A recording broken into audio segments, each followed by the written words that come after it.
foot in. There's not going to be screenings for people who may be facing torture or persecution. And, and one of the things we've talked about, Nicole, is that when people hear about this, they think, well, this is not going to affect our family or anybody we know. But I can't tell you how many calls I've gotten, or especially during the first term of Trump, saying, well, I didn't know they were going to go after this person or that person, a custodian in my son's school. He's such a nice guy. But if we're really talking about mass deportations, that's what we're talking about. We're not just talking about hardened criminals and national security threats. We're talking about people who have been contributing to the economy, to society for a long time. And I think it's not just, a moral issue. It's going to be an economic one as well if we're decimating whole industries. I mean, Eddie, Lee just hit on the truest thing that you can say about not all Trump voters, but a lot of them. Quote, this isn't going to affect me. Mm-hmm. This isn't going to hurt me. Yeah. I'm not going to feel sad when I see this happen. I would, and again, let me say, country needs borders. President Obama deported more people than any president in American history. This has not been traditionally a right-left issue. I think some of the Obama folks sort of describe it as an issue of order. Like you have a border, it's enforced, you do what Lee said, you look at people as human beings and they're treated humanely. It's why no one before Trump contemplated the child separation policy, which was so bad, Trump actually reversed it in a signing at the Resolute desk.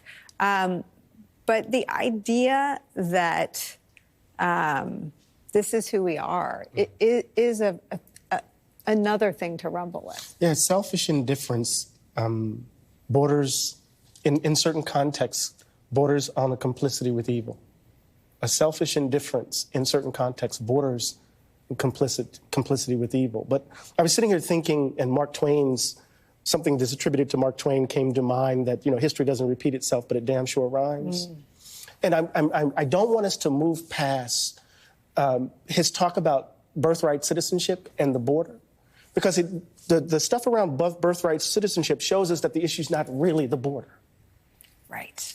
It shows us that it's really not about that. So what does it mean that he's going after birthright citizenship? What does it mean that he's going after the 14th Amendment? What does it mean that he wants to overturn Wong Kim Ark, right, which reinforced the 14th Amendment? What does he mean? What is he trying to do when he tries to undermine a notion of citizenship that came into view as a response to the 1857 Dred Scott decision?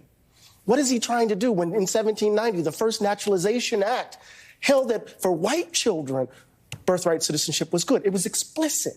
So there is something happening here. The moment you introduce birthright citizenship, denaturalization, this is not about the crisis at the border. It's about great replacement. And what we have to do is to make that explicit so that we can understand that the Stephen Millers and the Tom Holmans, that they're not engaging in good faith.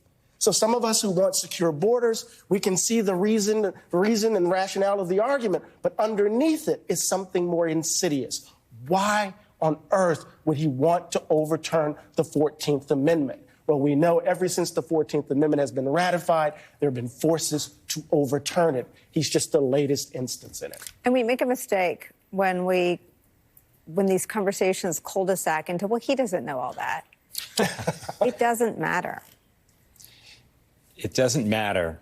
I'm not as eloquent as Eddie, but I would. Nobody is. I nobody is. I would separate the birthright citizenship argument, which you did, from the deportation thing. Barack Obama deported 1.5 million people, the most in American history. More than that. More than that. And deporting illegal immigrants, they're illegal. That's the enforcement of the law. You can do it in a surgical way. Mm-hmm. They have talked about how we're going to start with illegal immigrants who are criminals. Mm-hmm. I mean, it's logical to do it in that way. And in some aspect, he may just decide, if I do one more than Barack Obama did, I can raise the flag and say, right. it's a victory, which is possible, which in a way would be fine. The birthright citizenship argument, as you know better than anybody, was a way of making formerly enslaved people, black people, citizens of the United States. The Constitution doesn't define what citizenship is. The 14th Amendment is the first time that it defines it. I think you were the person, Eddie, who told me about Eric Foner's book, Oh, yeah, absolutely. Right, which is the second founding, which is about how the 14th Amendment actually was the second creation of America because it brought the Bill of Rights to the states, which it had never been in the 14th Amendment. Changing all that is not easy. It's a radical vision. Reforming the Constitution is very hard. I think they'll go for this kind of more surgical thing of deporting people and, just use the rhetoric around the 14th Amendment. Just two thoughts real quick. One on the 14th Amendment. I mean, Lindsey Graham went out yesterday and said, I agree with President Trump. So Lindsey Graham was ostensibly one of the compassionate, conservative, pro-immigration reform, and that was one of his key issues, back in the old days. Oh, wait. Yeah. And so to have somebody like Lindsey Graham, that's not Stephen Miller. That's not somebody that's like a radical MAGA House member. That shows that they have now embraced that, throughout the party and throughout the party infrastructure. And so maybe they don't believe that it's going to actually happen. Maybe they think we'll do it and it'll be challenged, it'll be caught up in courts, but this is just a way to signal. But it's still, to Eddie's point about the signaling, they are sending this signal that we don't want these people here, and that is happening across the country. Just one last thing, because we kind of lose some of this stuff. Sometimes maybe the most practical political argument on all this, though, is going back to the prices. I mean, supposedly Donald Trump, we keep being told by the smarties that Donald Trump is here because of the price of eggs. That's why there are a lot of people. You got to be sympathetic to that. There are a lot of people.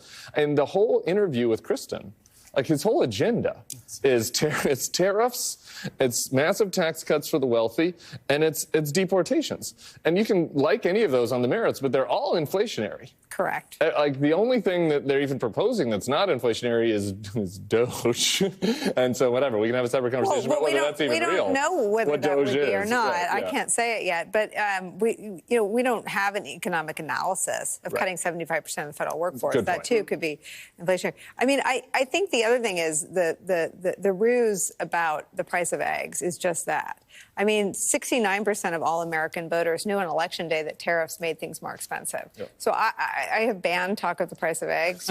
So I apologize. I throw myself on the mercy of the We can talk court. about economic despair, economic anxiety, economic rage. I mean, that is a global phenomenon, post-COVID economic rage. Sure. But the idea that they looked at the two and thought one would make eggs cheaper and the other thought, I mean, Trump talked about the grocery. I talked about the grocery. Yeah. I mean, no one's going anywhere. We have so much more to deal with, the grocery and whatnot.